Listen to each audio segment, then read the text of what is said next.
Hello guys, welcome to my new video and I'm back. I finally made a video. It's been a while because I've been trying to decide which healer to main, but today we're looking at the healer meta emerging for the Race to World First Guilds. This is really high-end type of content, and talking about healer meta is something that I'm really interested in, and it's really exciting for me to say that so far in terms of the 6, possibly 7 bosses being down, there has been a representation for every single healer spec so far, which is kinda insane to say. As I'm making this video right now, Echo is doing Halandro's Pulse with a Mistweaver in their roster, and it's really cool to see this kind of wide representation in terms of healer specs when approaching the highest content in the world when it comes to mythic raiding. Before we go to this video, massive disclaimer guys, we're looking at a very top end mythic raiding, and they're following a relatively strict meta in terms of squeezing out the maximum out of every class. Eventually, for a lot of the average mythic raiding guilds, a lot of the people who are going to be doing these encounters, there's going to be an artificial nerfs coming through double Legos, possibly even class balancing coming out, possibly boss balancing coming out later down the line. So don't feel forced to run these type of setups right now, but it's interesting to talk about it. So we're looking at the raid composition for a lot of the top end raiding guilds. We have here Liquid, Echo, Pieces, BDGG, Method. These are some of the best guilds in the world with a lot of preparation, with a lot of gold behind them, because a lot of the 4 sets have already been completed. And this is looking at Liquid Prototype Pantheon kind of meta. And I honestly feel this meta, in terms of what the healers you're seeing right now, is somewhat indicative of what the meta is going to look like for this tier in terms of the healer balancing and things like that. Because I think a lot of the guilds so far have seen the rise of the Holy Priest. Like, if you look at a lot of top-end guilds, this is Echo Skolex kill, double Holy Priest, SK Prototype Pantheon kill, triple Holy Priest, BDG Prototype Pantheon, double Holy Priest, Method, this is the sausage. They had a very different setup here. We'll talk about this, because there is certain boss fights, like Prototype Pantheon, like Lihovum, who have completely different healer balancing or healer comps, because Lihovum is a 3 healer boss fight.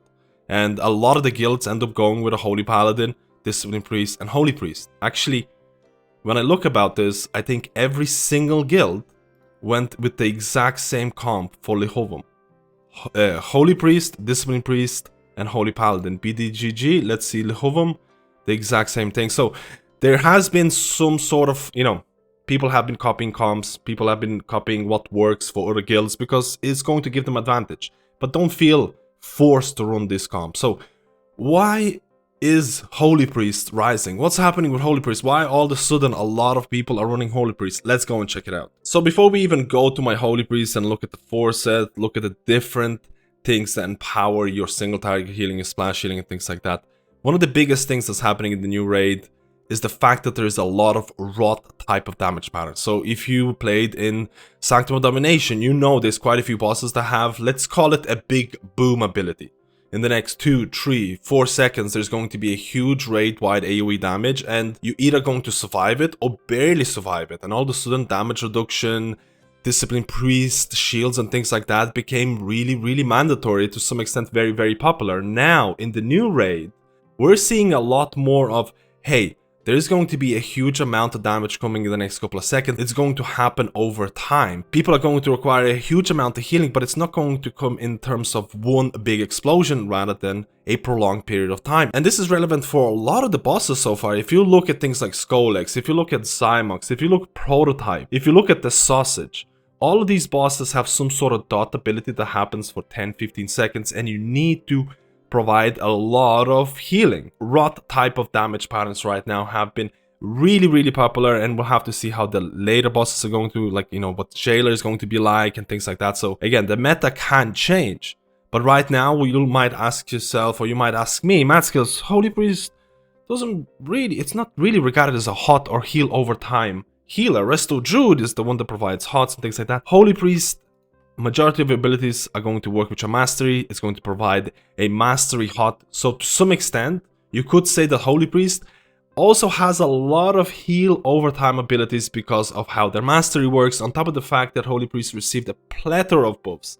Huge healing buffs, huge damage buffs. You also saw like things like Symbol of Hope buffs and things like that. But I also have to mention that I did not expect a lot of the guilds to jump on Holy Priest bandwagon that quickly. I expected people to sleep on Holy Priest, especially in Mythic Plus content, but right now, you're seeing a lot of these World First guilds running Holy Priest. Their HPS is really strong right now. You look at the 4-set bonus, 2-set bonus, and things like that. They provide unmatched single target spot healing potential, which is relevant for so many bosses. So, first of all, for majority of raid bosses, you look at Holy Priest, really strong HPS, really decent damage output because of the DPS buffs that they received. They do have utility through things like Symbol of Hope, which is, okay, pretty great. And you're probably running Nightway. You are definitely running Nightway, because one of the biggest issues with Holy Priest right now is their mobility. So having a Nightway blink is really important, and then you're probably going to have a pod tender because you're somewhat squishy. You have Empowered Chrysalis, which your overhealing goes into shields. All of this stuff is pretty great. And then you add the fact that there's multiple bosses in the raid that require NPC healing. So if you've done Prototype Pantheon, if you've done Anduin, you know there's going to be NPCs that need healing. These are basically Sun King if you did Castle Natria on steroids. If you've done Pantheon, you know there's seeds. In Heroic and Mythic content, there's 4 seeds that need to be healed up, and they have a lot of HP. Now, if you're a Holy Priest, you have certain abilities that make this a lot easier, and specifically Guardian Spirit. So if you have Guardian Spirit, using this on a seed, using this on an Anduin, you know, the Anduin NPCs and things like that, is going to provide a lot of additional healing. On top of that, you also have conduits that you can make your Guardian Spirit a little bit stronger. And on top of that, as a Holy Priest, when you're approaching Pantheon, when you're approaching Anduin, you have a 4-set bonus that you can use your Holy Word spell that's gonna make your next heal 60% more effective, or your next Holy Word affecting spell 60% more effective, which is going to be heal. And you stack that up with Flash Heal because you're running Flash Concentration Legendary. So you have a bonus of something like, let's stack up our Flash Concentration. We have 5 stacks. We use our Holy Word spell. This is going to give us our tier set bonus. This is going to give us Resonant Conduit buff. And now all of a sudden, our heal is out of this world type of thing. And this gets buffed with Guardian Spirit. And then if you're running Guardian Spirit Conduit, it just makes Holy Priest an insane type of spot healing machine, on top of the fact that it works with your mastery, so that leaves a hot. And now you're a rot type of healer with really strong single target spot healing, where Prototype Pantheon is really strong for that, Anduin is really strong, and then you have things like an insanely strong Salvation. Holy Word Salvation is an insanely strong cooldown, and then you have Divine Hymn. A lot of people forget about this, but if you cast Divine Hymn for its full duration, it's going to increase the healing on anyone who's affected by Divine Hymn by 20%.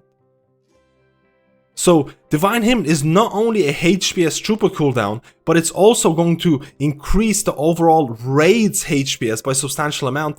And you can lower the cooldown of Divine Hymn if you run Nightway. So this kind of combination has really propelled, and then you have PI that you can give to other DPS classes that's going to increase their DPS. So this combination of buffs, the fact that the raid has rot type of damage patterns, the fact that the raid has a lot of NPC healing, has made Holy Priest one of the, how do I say it, not an overpowered, but a clear winner for a lot of the raid comms coming into the Mythic raiding. I'm raving on about Holy Priest like there's no other healers exist. The healer balance is actually really excellent, and again, big pinch of salt. This is a heroic HPS healer graft for the new raid. I don't have the Mythic version of this because it's not available yet. It still needs to be a couple of more weeks, but this is just an indication of what Blizzard has changed when coming into 9.2. Now you have healers, and in this case Holy Priest, Resto Druid, and Mistweaver Monk, who are perceived as the HPS healers. And then you have healers who are perceived to be more of a damage reduction healers, DPS healers, or utility healers. So there is a big distinction. If you're inviting a Resto Shaman in a raid guild, or in a raid kind of composition approaching Mythic content, you have to be aware of the fact that they probably will do less HPS than something like a Holy Priest. And this is something that a lot of people wanted or asked for. Now keep in mind, guys, this is a 30-man raiding, this is a heroic raiding.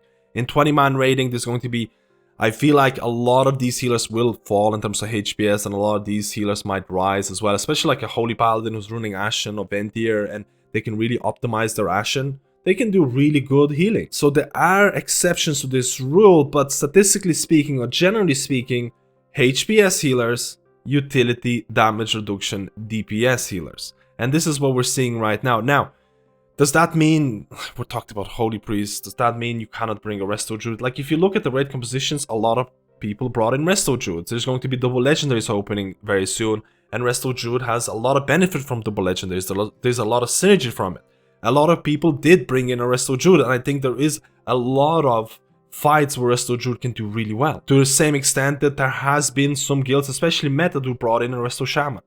And they went with a different kind of composition. And Resto Shaman is more incapable healer in a lot of mythic raiding content, but if you're trying to squeeze out every single percentages in terms of optimizing your comp, Resto Shaman has kind of been pushed into this more niche corner where you're like, do we need the Resto Shaman utility? Do we need the Spirit Link? Do we need the APT? Do we need the Windrush? And if we don't need that, we could just bring in a Holy Priest or Resto Druid because they're gonna do more healing. And then a lot of people and naysayers were like, Holy Paladin is dead. It's never going to be used. All of these Holy Paladin changes, it's over. Every single raid comp, every single top-end mythic guild has brought in Holy Paladin. If you look to some example, Echo's, I think Skolex skill, they have double Holy Paladins and double Holy Priests because there is a really, really tight DPS check. And again, Holy Paladin can provide a lot of damage. Holy Priest can provide damage when needed. So overall, we're seeing a huge shift in the meta. And this is also due to the fact that this is a really heavy HPS raid. There is a lot of healing. Holy Priest, Divine Hymn, Holy War Salvation really works out quite well. Holy Paladin with, again, a lot of Holy Paladins are running Ventier. A lot of Holy Priests are running Nightwave because, again, I talked about Pod Tender. I talked about, you know, really strong soul binds for them. The movement. Holy Priests need movement and survivability. Priests in general need it. And again, we didn't really talk about Discipline Priest, but Discipline Priest has been pretty much used in every single Lihovum fight or Lihovum boss kill. There's been a Discipline Priest, and a lot of the guilds right now that are killing Holandros, they have Discipline Priest in there. So there is going to be fights where Discipline Priest is going to be really strong. It's just right now, in this early stage of the raid, a lot of the bosses just need pure HPS. And there's a couple of healers that provide a lot of pure HPS. We're talking about Holy Priest, Resto Druid. But what about Mistweaver?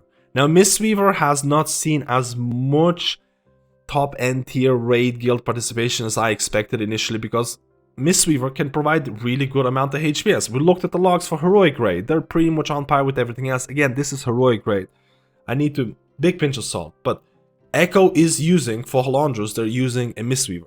There has been certain cases where Mistweaver can absolutely fit in, but I do fear that Mistweaver, to some extent, look at the raid compositions for Liquid. Look at the raid compositions in terms of DPS. A lot of the, again, there is triple boomkins, but certain compositions right now, let's say for Artificer, they were running double enhancement shamans. They were running like 9 melee. And I feel like a lot of these guilds, when they do tend to run, and again for Holandros, Echo is running, I think, again, a really heavy melee composition as well, which Holandros doesn't even seem like a great melee fight because there's so much going on. But I feel that a lot of the times guilds might be a little bit scared about bringing Mistweaver because he's gonna take up a melee spot and it's going to be more awkward to spread out. Like, there's been a lot of mistakes from melee so far when dealing with Artificer, when dealing with the sausage. Because if you have too much melee, the spreading out can become a huge issue. And I do think that maybe Mistweaver is also suffering from the fact that there are melee. People are still bringing in Holy Paladin because, let's be honest,